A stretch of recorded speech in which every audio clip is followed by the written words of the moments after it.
The Cannabis Heals Me Podcast, episode 106.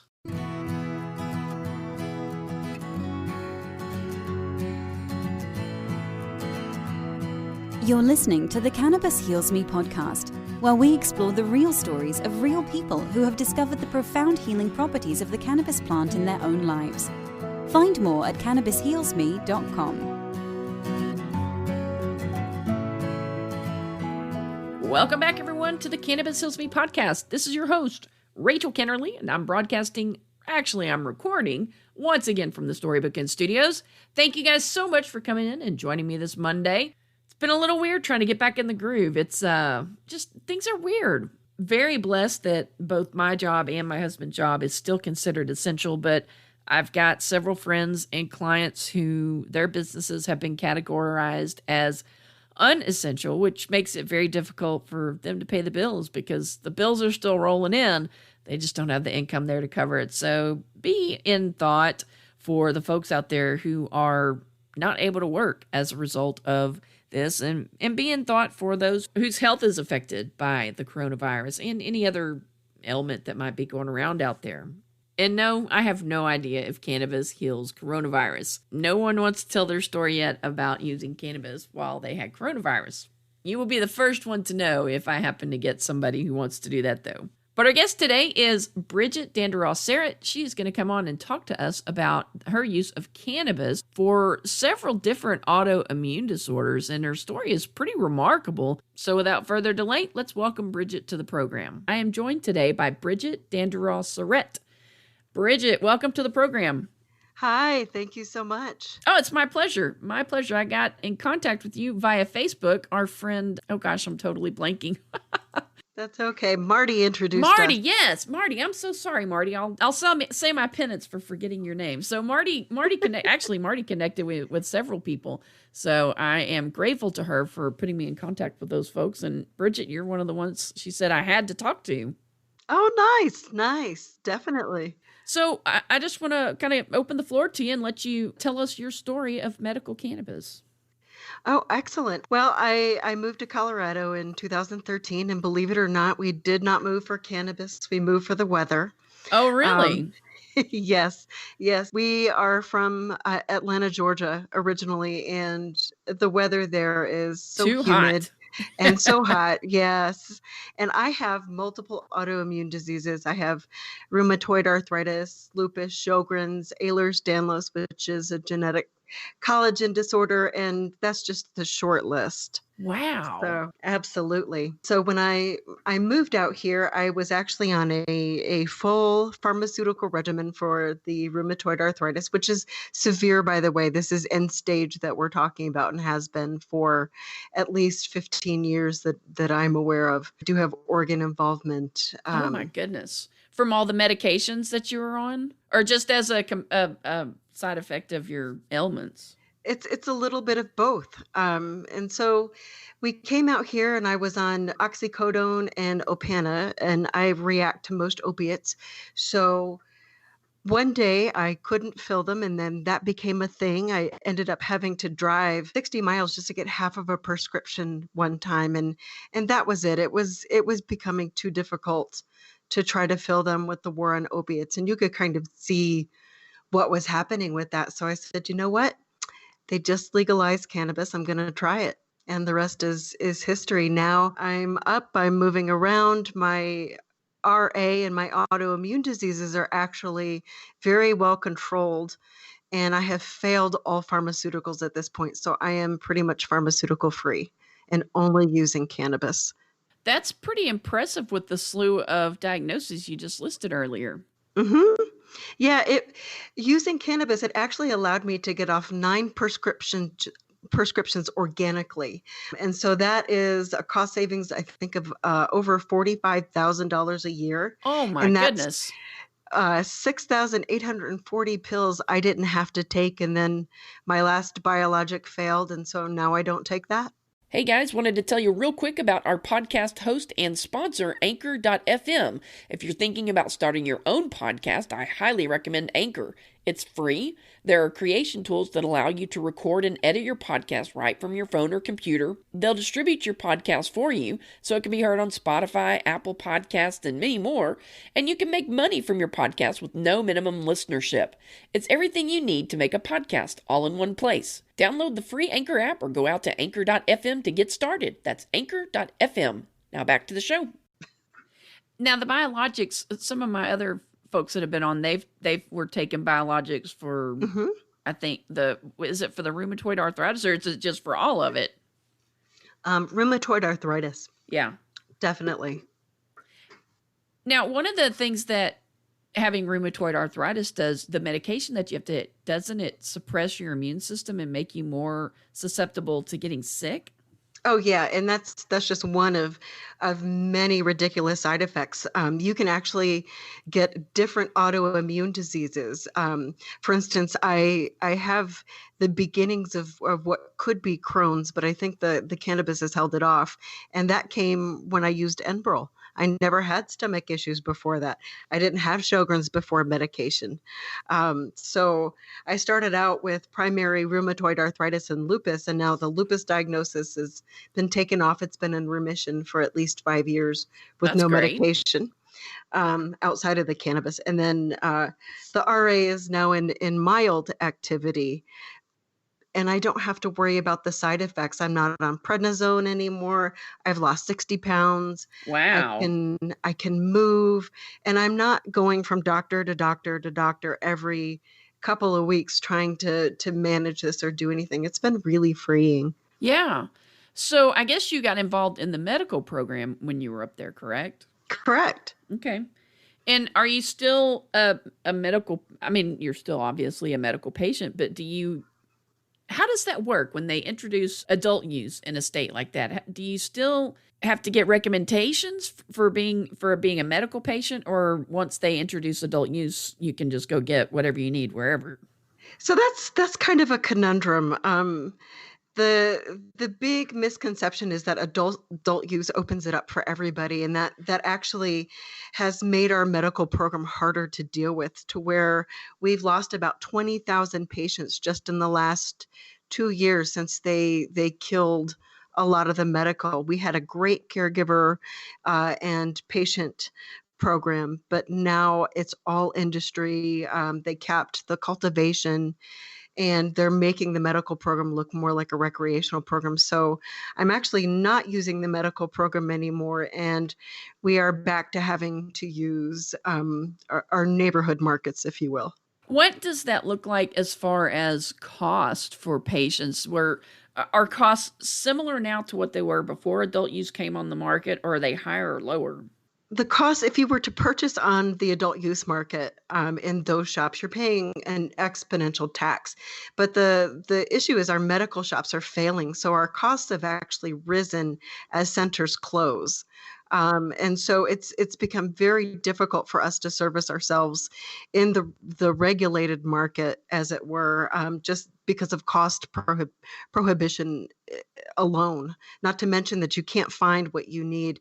Most of the industry now is geared towards recreational use, whether it's a medical dispensary or not. And it's become very difficult to find things like THCA, acid forms of cannabis, CBD, and some of these other products. It's more, you're starting to see centers turn into recreational shops, and then I think eventually they'll move over to recreational framework.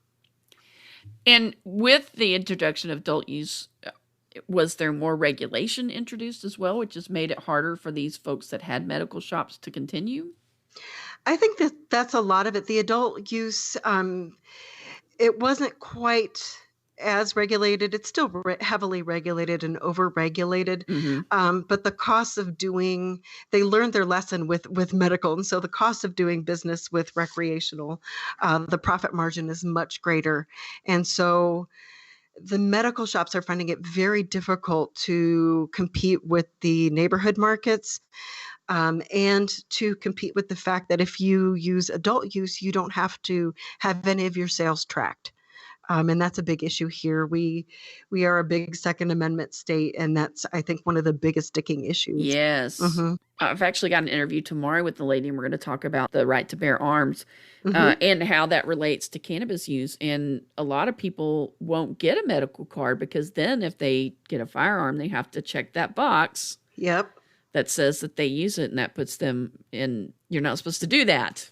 Correct. As far as the federal government is concerned. That is a concern. So I can understand how that would be an issue with folks who still want to carry arms to protect themselves or for whatever other purpose.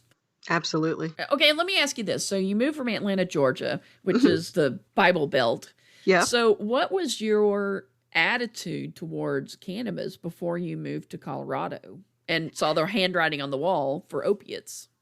So being in Georgia, I did use cannabis, and I used it medically because I was on methotrexate and could not process it. So I was using it for nausea and things like that there, but I had no idea the scope of what cannabis actually worked for or the impacts that it was having on patients until I got here, connected with the patient community. And then it was like this big eye-opening moment, like, oh my word, I have to help. I have to do, we have to make sure people know, because coming from states where you don't have access, you don't get to see Right. the kids with schizencephaly who are now seizure free, or the kids with epilepsy who don't have to stop playing sports because now their seizures are under control, or the autoimmuners, the kids with Crohn's disease who are functional and in school now because they have access to cannabis. And this is a new lease on life for them. It's three main disease categories that I'm observing here in Colorado. The cancers, the neurological diseases like epilepsy, autism, et cetera, and then autoimmune diseases, which is my disease category, responding amazingly to cannabis. That's a lot of patients. It is. And those are chronic ailments, so it's not like they're going away. Exactly. I've seen kids, with autism who are taking cannabidiol dominant concoctions with high THC, and they're gaining language. They're actually Wow. able to talk to their parents or say things where they've never had language before. They've been nonverbal. I mean, it's just the stuff that I'm seeing here is incredible. Yeah, that would be pretty awesome to be able to observe that right on. I'm in Texas, and we're still Mm-hmm. trying to get, we're still fighting the same battle that they're fighting in Georgia, and it may actually even be a little worse here in Texas. So it's frustrating because you've got so many people who are so sick with ailments that are not going away. Mm-hmm. And a politician and a bureaucrat wants to tell them what they can and can't put in their body to treat their own body. While in, another state 200 miles away, you've got kids with autism gaining language and seeing these huge gains in, and while a kid that's, 200 miles in the wrong direction, as far as the state goes, are suffering. Correct. And that's inhumane. And the argument in all the states where cannabis is no longer legal is that, oh, well, you're just trying to get recreational cannabis passed. That's just the next, it's a slippery slope is what they want to try and say. And it's like, well, it's not a slippery slope when you're the parent of a child who has a chronic ailment. It's not a slippery slope when you're a cancer patient who is chronic, who's chronically ill. Yeah. So it's very frustrating to try and get people to change their mind on the subject. What has been your, like, kind of your sphere of influence? What has been their attitude, or have you seen attitudes change towards cannabis when they see you and they knew what you were like before you went to Colorado, and they see you now and how much better you're doing now? Oh, it's amazing. I actually even have a 2-year remission, and the labs back it up. The difference between what I was and where I'm at now. So many people see it, and it's to the point now where I'm very vocal about it. I run one of the larger patient groups in Colorado for cannabis patients, and so I get the privilege of being able to see these miracles on a daily basis and be able to tell people, no, I know this person. This is really happening. And so many minds are changed because of that. Just to give you an example, my rheumatologist here in Colorado, when I first started and I was first using cannabis, his line was, "Oh, I don't believe that mumbo jumbo." Oh, Well, wow. 3 years later, he sold a CBD topical cream to Mary's Medicinals. So, Oh, wow. That's awesome. yes, slowly So it's but not, surely. yeah, so it's not mumbo jumbo anymore when you see it with your own two eyes. Exactly, exactly. Well, and I don't understand why the government lied about a plant for so many years, and they're still lying about it, saying there's no medicinal benefit and that we don't have the studies. Right? And so we've all been cheated of, Yes. education and health as a result of the government trying to control what people put in their bodies. Mm-hmm. Absolutely.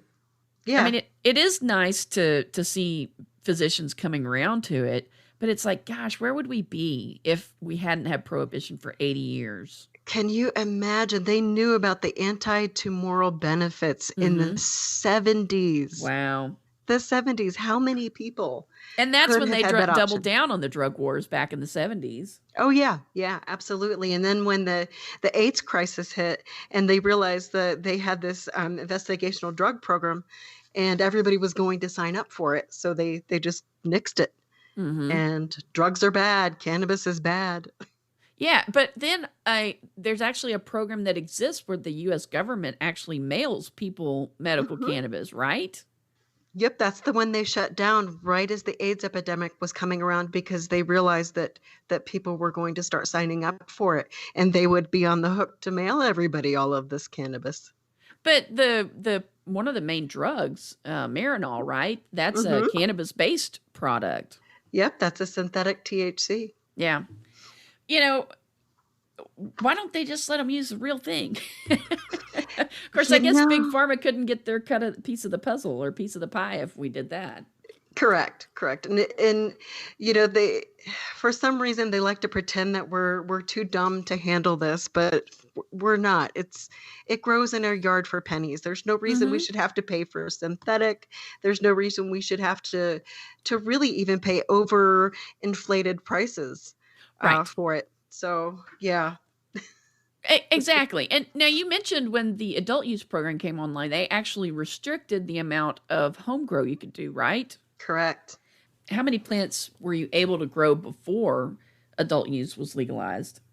So Colorado had a beautiful medical program, and you technically could grow whatever you needed. Oh, so there wasn't a cap. There was not. There Wow. in the state constitution, I still technically have an affirmative defense to be able to grow what I need in my own home. Oh, Um, nice. However, in 2017, the state went through and it put a statutory law in there that says you can't grow more than 12 in a residential area, period, whether it's medical or recreational. And those are the same grow um, allowances that recreational has. And with cannabis, one of the things that is not really talked about is the fact that we have to rotate strains. Each strain of cannabis or each type of cannabis is its own therapy. It does its own thing. There isn't just this one magical cannabis plant for autoimmune disease and you only use that and that's how it works. You have to keep strains up. And sometimes you have to have a strain rotation of up to 14, 15, 16 Mm-hmm. different kinds. And you can't do that if you can only grow 12 at a time with only 6 in flowering. Yeah, that's because not all of them have the same attributes. You kind of have to mix and match Yep. to get the best treatment for your body. But politicians don't understand that, but they're the ones No. that get to make the laws. Have there been any challenges since there's a Colorado constitutional right without a cap, but then now they've introduced a law that does? Have there been any constitutional challenges to that state law? Not since the law was passed. There Okay. were a couple issues before where people had been prosecuted by law enforcement and they did win their grow cases. But since this one law has gone into effect, nobody has actually beaten it yet. Yeah. Still hopeful that we'll be able to get some of our cultivation back, but I think it's going to take a very sick person going up and challenging it, and they can't do that unless they're prosecuted. So right. And hope that they, if they're a very sick person, that they have the wherewithal to withstand being drugged through the court system. Oh yeah, because that's not over in a day. That takes 5, 6, 7 years to get done, and thousands of dollars. Well, what is the Colorado legislation or legislators? What are they up to this legislative session? Nothing good, I'm sure. Really nothing at all. Oh, that's good. We had a couple bills that we had to watch, and a couple that we would have liked them to take on. But it's an election year, so nobody's touching cannabis. Oh, okay. Yeah. They'll wait till next session to do it. Exactly. Last year was a really good year. The year before was a really good year. We got some stuff passed with cannabis in schools, and then a couple new conditions added to the Colorado condition list for qualifying conditions. And so it's been a couple good years. And then this year, everybody's just sitting out for right now. Yeah, I don't want to rock the boat. Let's just keep the status quo. That way it won't affect my election. Yeah, exactly. Yeah. Now, you said you guys have lost a lot of patients with the oncoming of adult use. And you also mentioned the taxes, I guess. If you're a patient, do those taxes still apply, or is it just for recreational cannabis? If you go into a recreational or adult use store, you're paying recreational taxes. Okay. Doesn't matter if you're a patient or not. If you go into a medical store, you're paying the medical tax rate, which is significantly lower. And that's just how that works. Well, you mentioned that you have a cannabis patient organization. What can you tell us a little bit more about that? That way, if folks that are listening that are in Colorado want to learn more about it, they can go check y'all out. Absolutely. We have a website at keepitlegalcolorado.org. And I am one of the co-founders of Canna Patient Resource Connection. And we put out educational material that's easy to read. We reach out to groups who are looking at creating cannabis legislation, and we let them know about the problems that we've seen and the issues and the pushback. We also let them know that medical use is very different. So if you are pushing a medical program, you need medical dosing available, not recreational dosing. A lot of people think that medical use is much less, but it's actually significantly more. And so we have all sorts of science, education classes that we do. We work with elected officials and legislators so that they can understand what a patient's perspective is going into all of this. And again, we're at keepitlegalcolorado.org. Okay, cool. Well, I will put a link to that in the show notes for today's episode. That way folks can go out there and check that out. It looks like you guys have like get-togethers and stuff like that. We so sure it's do. not just an online presence. Y'all are actually like, in the community and doing educational events. Yeah, we're actually a real group. It's not just a Facebook group. We have a medical supply cabinet that we have. So if one of our families comes in and they don't have, say feeding tube supplies, we can help spot them. We do service events within our community as well. We cook for the Ronald McDonald House. We've helped cook for the homeless. We have a lot of volunteer opportunities. We'll do talks here. We speak. We'll do classes. We'll sit on panels for local dispensaries. We try to get everybody involved in community service, because if a community is supported, it's a lot healthier. That's a huge need that we have, I think. Absolutely.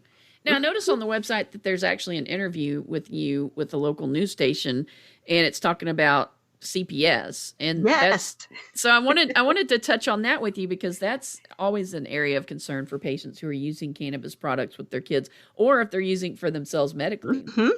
Yeah, absolutely. That's one of the things that we were hoping to get into the legislature this year, but all 50 states, whether it's CBD isolate, or regular cannabis, all 50 states have a loophole that can be used by CPS to investigate you for legal cannabis use. And some patients that get arrested, or not arrested, but investigated, are actually legal patients that either they went to the hospital and the hospital doesn't agree with what they're doing, so they're going to report them. Doctors' offices, schools. Generally, those things come with mandatory folks who are under mandatory reporting laws. But cannabis it's a sticking area, and it's on the Controlled Substances Act in all 50 states still. And so because of that, it's still an issue with CPS regardless of what laws are on the books. Yeah, that's a real shame because you probably think, or a lot of parents probably think, well, it's legal in my state, so I shouldn't have any problems with CPS. Well, even look at the hemp CBD. Yes. Where you had the federal deschedule, but it was placed under FDA regulatory authority and they classified it as a drug product. Most people see that the blogs and things like that are like, oh, hemp CBD, it's legal. And they don't understand that it's still in a state by state basis. Yes. That many states still have it on the Controlled Substances Act, and they think it's legal to give to their children. And they'll get a call from CPS going, so we hear you're giving CBD to your child. So there's a lot. The laws are very ambiguously written. I don't know how any patient could comply with what's out there and what's written. It just, there's so much of it. It doesn't make sense. Oh, absolutely. You just kind of got to mind your P's and Q's as best you can and say as little as you can to whoever's asking questions. Right? Yep. You don't want to self-incriminate on accident there. Exactly. And a lot of people do because they're just not aware of what the laws are. And legal doesn't necessarily mean legal. Right. Yeah, I had Krista McIntyre. They have an organization here in the state of Texas. And they basically, if there are parents that are being investigated for CPS, by CPS, they kind of come alongside them and help them know what their rights are. And then also remind CPS of what their duty is. Excellent. And what their rules are. So that's why I saw that you were talking about CPS, and I'm like, well, we gotta talk about that as well. Folks definitely need to be aware of what their rights are, and don't assume because it's legal it is necessarily okay with CPS or the doctors at the hospitals, because we're seeing more and more with doctors doing these reports and stuff to CPS. Absolutely. We're actually in a situation in Colorado where the hospital system is very anti-cannabis, if you will. And so they have started to fluff studies or fluff numbers. So if you come in there and you have nausea for any reason, it doesn't matter, and you've used cannabis at all in the last 30 days, they're just going to diagnose it as cannabis hyperemesis or really as cannabis abuser. And so now you're seeing all of these things going, oh, the shocking illness is now on the rise. And that's not actually the case. The hospital is actually not treating things like, we had one patient go in for an open and infected surgical wound who takes 10 milligrams of THC a night, diagnosed with cannabis hyperemesis, not given any antibiotics. Are you kidding me? No, I would love to say that I'm kidding you. We've had kids leave the state where they can't take their cannabis with them. And we had a Crohn's patient leave the state to go home to visit his family in Illinois before they had a medical program. And he came back and he was in a full Crohn's flare. They went to the hospital and they diagnosed him with cannabis hyperemesis syndrome. Oh, wow. So that's really going to skew the statistics. Yes. I had no idea they were doing that. I mean, you think of people in the medical profession as being neutral observers and reporters. They are not. Wow. Yeah, it's been a very interesting situation. And the other caveat to that is they're now testing basically every birth that comes through. They're testing blood in the umbilical cord, and they don't require consent to do it. So they're testing to see if the rates of babies or moms testing positive for THC are on the rise.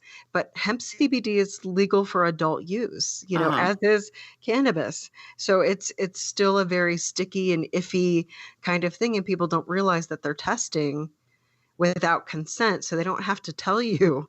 And then all of a sudden they get a visit from the social worker after they've had a baby. So yeah.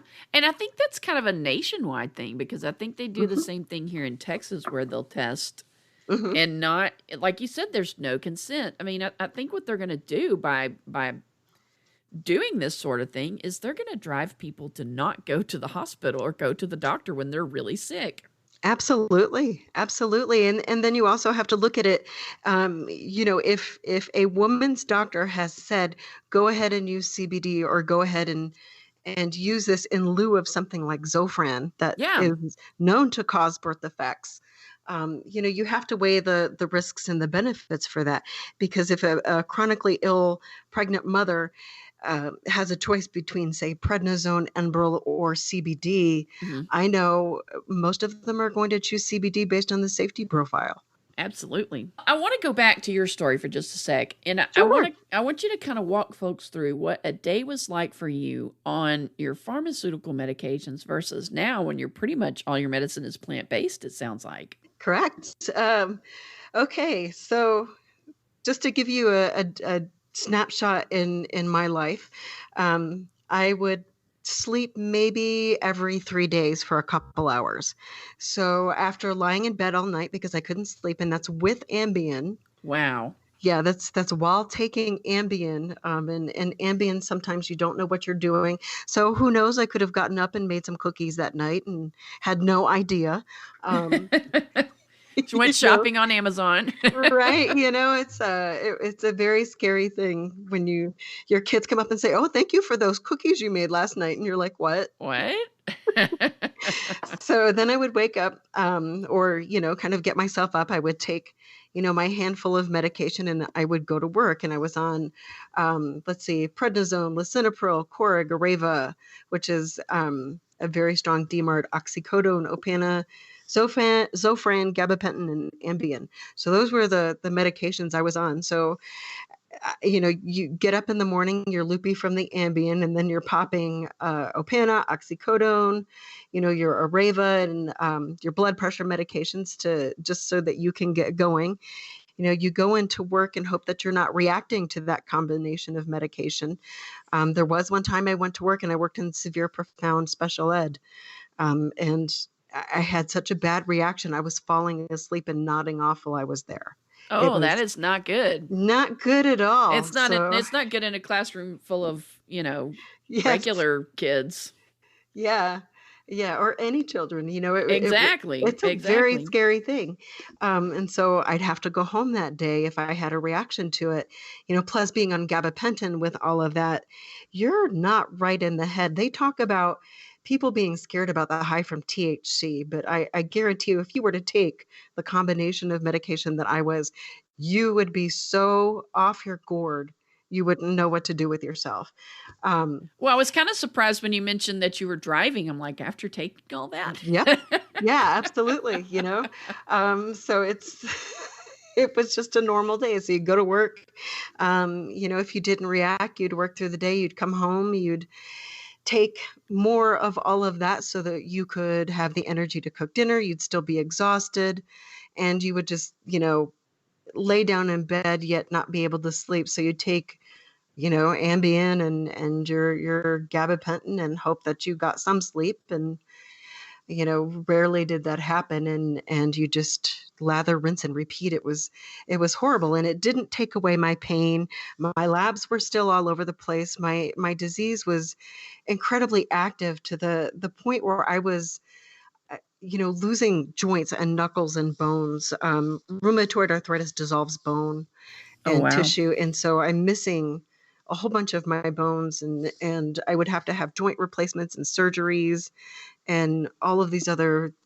crazy things. So I get to Colorado, and my only inclination is to get off the oxycodone and Opana because they're difficult to find. And so I do that. I take from February to May, and I wean off my last prescription of Opana and down to the oxycodone. And then May 16th is my first opiate-free day, which is amazing. And how And many years?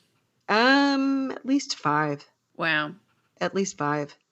So it was amazing, and then all of a sudden my stomach started working again. It was like, "Oh, hey, we're not we're not taking those opiates anymore. This is great." Yeah. Because that's a big Um, thing with the Ehlers Danlos syndrome. mhm. Doesn't that cause gastroparesis? Oh, yeah, it absolutely can. So it's really bad when you have all of these medications and the side effects are stomach issues like gastroparesis. Right. So, As if you yeah, weren't having enough problems with that already. right? So, another year goes by and I'm still using cannabis. I'm still on, some of the pharmaceuticals, but I need them less and less and less. And I'm starting to notice that all of a sudden I can walk further, I'm recovering better, I have more energy, and next thing you know, I'm off all my medication except for the biologic and the cannabis. And I'm back at work. I'm functioning. I'm not hungover from all the pills at night and taking lots of pills during the day that still don't make me feel good. I am clear. Uh, Now I'm able to go and talk to elected officials, no problem, without being high on Ambien or high on Corig and Arava and oxycodone. So my job has actually taken off quite a bit. And now I put out education. I have classes that we do.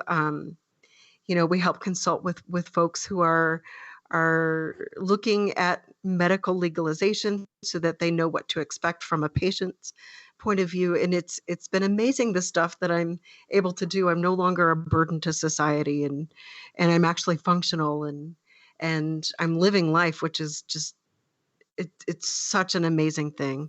That's awesome. Now you mentioned kids and cookies. So were you, Mhm. so you had kids at home while you were on all these prescription medications, it sounds Yes. like. How old were they?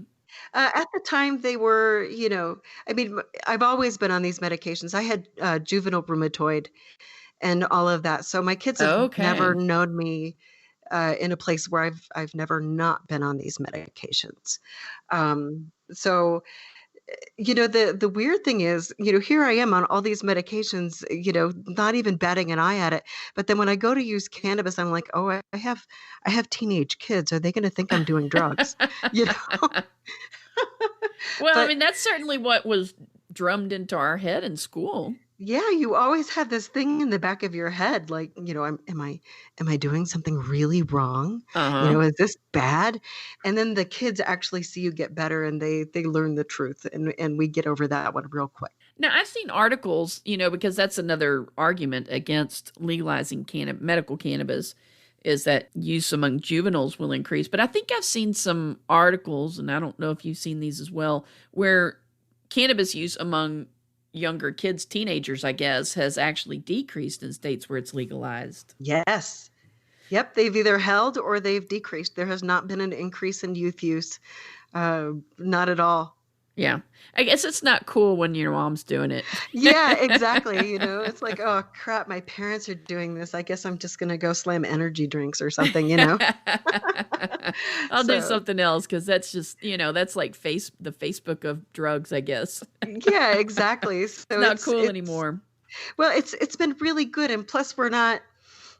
Even the neighborhood markets don't sell to youth because it's your neighbor. It's not a Yeah, criminal enterprise that you're working with. So it's exactly. nobody's selling to the youth anymore, and then you've got all your parents are doing cannabis, and the kids are like, oh, I just don't want to. Yeah, it's not as much fun when your folks are doing it, that's for sure. Yeah, it's not as much fun if your mom can outsmoke you. Well, Bridget, if folks want to, we've already got the address for Keep It Legal.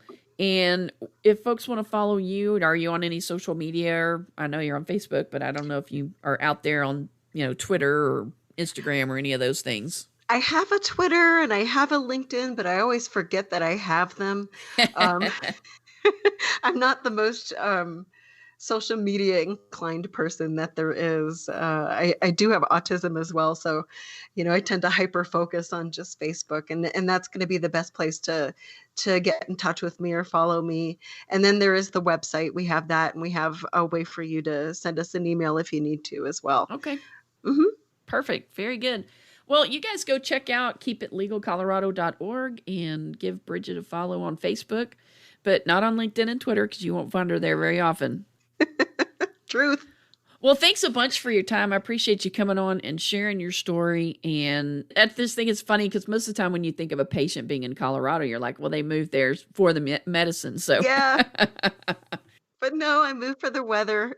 Yeah, well, it's got to beat the heck out of Georgia. Oh yeah, we used to say that we had 4 seasons. It was tornado season, yellow season, where all the pollen from the Yep. pine trees would drop in the 2 weeks. Then you would have Satan's basement, which is most of the year, and then you would have hurricane season. Yeah, my daddy always said here in East Texas we have a cool season between summers. Right? So yeah, and I guess we need to throw the pine pollen in there as well. So Yeah, absolutely. yeah, the prettiest time of year, and you can't even open a window because otherwise your entire house will be covered in yellow. Yeah, the 2 weeks, it's actually nice enough to open your windows. You just can't. Yep. Well, thanks a lot, Bridget. All right, you take care. All right, you too. Bye-bye. Show notes for today's episode can be found out at cannabishealsme.com/106. We will be back on Thursday with another educational episode. In today's episode, Bridget mentioned that a lot of people do not want to enroll in the state's medical cannabis program because it impacts their ability to bear arms on a federal level. So I invited Suzanne Sherman on to talk about that subject, and she will be joining me on Thursday's episode. So tune in on Thursday, and until then, you guys be safe and try to stay out of trouble. Thanks a lot for listening. Hit the subscribe button and you'll never miss an episode of the Cannabis Heals Me podcast. If you enjoyed today's show, please consider leaving us a 5-star rating on Apple Podcasts, Google Play, or whatever podcast app you're using. Do you have a suggestion for a guest on Cannabis Heals Me? Send an email to podcast@cannabishealsme.com. We'd love to hear from you. Please do not take any information from Cannabis Heals Me or its guests as medical advice. Contact your licensed physician before taking cannabis or using it for medical treatments.